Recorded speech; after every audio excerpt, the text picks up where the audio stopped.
جو لوگ نماز کے فوراً بعد ہاتھ اٹھا کر لمبی لمبی دعائیں کرنے لگتے ہیں ان کے تعلق سے رسول اللہ صلی اللہ تعالی علیہ وسلم نے ارشاد فرمایا، بخاری اور مسلم کے اندر یہ حدیث موجود ہے، آقا علیہ الصلوۃ والسلام نے ارشاد فرمایا کہ بندے کی دعا قبول کی جاتی ہے جب تک کہ وہ بندہ جلد بازی نہ کرے، یعنی کہ اگر کوئی بندہ دعا مانگنے میں جلد بازی کرتا ہے تو آقا علیہ الصلوۃ والسلام نے ارشاد فرمایا کہ اللہ تعالیٰ ایسے بندے کی دعا کو قبول نہیں کرتا ہے۔ ایک اور بخاری کے اندر حدیث موجود ہے، آقا علیہ الصلوۃ والسلام نے ارشاد فرمایا جو بندہ دو گناہ کے کام کرتا ہوگا اللہ تعالیٰ اس کی کوئی دعا قبول نہیں کرتا ہے۔ پہلا گناہ شرک کرنے والا، جو بندہ شرک کرتا ہوگا، اللہ کی ذات و صفات میں کسی کو شریک کرتا ہوگا، اللہ تعالیٰ اس کی دعا کو قبول نہیں کرتا ہے۔ دوسرا وہ گناہ ہے کہ جو انسان رشتہ داروں کے ساتھ بدسلوکی کرتا ہو، رشتہ داروں سے بلا وجہ جھگڑتا ہو، تو اللہ تبارک و تعالیٰ اس بندے کی بھی کوئی دعا کو قبول نہیں کرتا ہے۔ تو اگر ہمارے اندر یہ دو گناہ ہیں تو ہماری کوئی دعا قبول نہیں ہوگی۔ اچھا، جو لوگ ہاتھ اٹھا کر دعائیں مانگ رہے ہوتے ہیں وہ ایک غلطی بھی کر رہے ہوتے ہیں، ان کا یہ خلاف سنت عمل ہوتا ہے۔ ان کا خلاف سنت عمل کیا ہوتا ہے کہ بعض لوگ ہاتھوں کو ملا لیتے ہیں، اس طرح سے آپ نے دیکھا ہوگا کہ وہ ہاتھوں میں ہاتھ جوڑ لیتے ہیں، ملا کے دعا مانگتے ہیں۔ بعض لوگ کیا کرتے ہیں کہ وہ بالکل یہ جو کوہنیاں ہوتی ہیں وہ اندر کو لے جاتے ہیں، جبکہ جو حدیث میں آقا علیہ الصلوۃ والسلام سے متواتر یہ ثابت نہیں ہے، تواتر کے ساتھ ثابت نہیں ہے کہ آپ ہر نماز کے بعد ہاتھ اٹھا کر دعا کرتے ہو۔ یہ ثابت ہے کہ آقا علیہ الصلوۃ والسلام فرض نماز کے بعد دعا پڑھتے تھے اور ذکر و اذکار پڑھتے تھے، اس کا بھی ثبوت ملتا ہے۔ امام نووی فرماتے ہیں کہ آقا علیہ الصلوۃ والسلام سے یہ ثابت نہیں ہے کہ آقا علیہ الصلوۃ والسلام ہمیشہ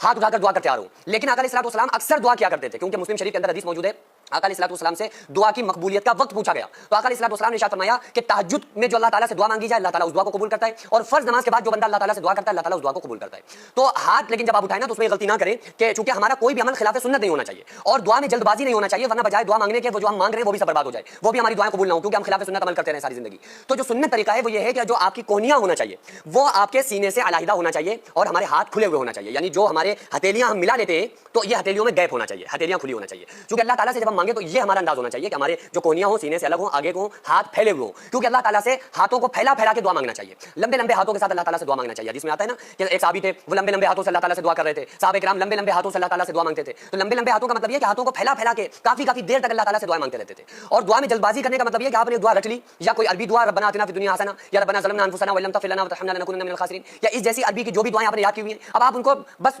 رٹا مارا ہوا ہے اور آپ نے اسی طرح سے پڑھ لی۔ تو آقا علیہ الصلوۃ والسلام نے ارشاد فرمایا، بخاری مسلم کی حدیث ہے کہ اس کی دعا اللہ تعالیٰ قبول نہیں کرتا ہے جو دعا میں جلد بازی کرے۔ تو دعا تو دل میں جو ہمارے اندر جو دل میں چل رہا ہے، جو ہم تھکے ہوئے ہیں، جو ہم ٹوٹے ہوئے ہیں، جو ہم اپنا دکھ لوگوں کے سامنے بیان نہیں کر سکتے، کیونکہ ہم دنیا والوں کے سامنے اگر اپنا دکھ بیان کریں گے تو لوگ ہنسیں گے، ہم اپنے دکھڑے کو اللہ کے سامنے بیان کریں گے تو اللہ تعالیٰ خوش ہوتا ہے۔ تو اپنے دکھڑے کو اللہ کے سامنے بیان کرنے کا نام دعا ہے۔ آپ جو کچھ آپ کے دل کے اندر ہے نا، جو کچھ آپ مانگنا چاہ رہے ہیں، آپ کا دکھڑا اللہ کے سامنے رکھنا، اپنے دکھ کو اللہ کے سامنے بیان کرنا، اس کا نام دعا ہے۔ تو اللہ تعالیٰ سے رو کر دعائیں مانگے، اللہ تعالیٰ سے رو کر جو کچھ ہماری تمنائیں آرزو ہیں ہم اس کو مانگے، تو اللہ تبارک و تعالیٰ ہماری دعاؤں کو ضرور قبول کرتا ہے۔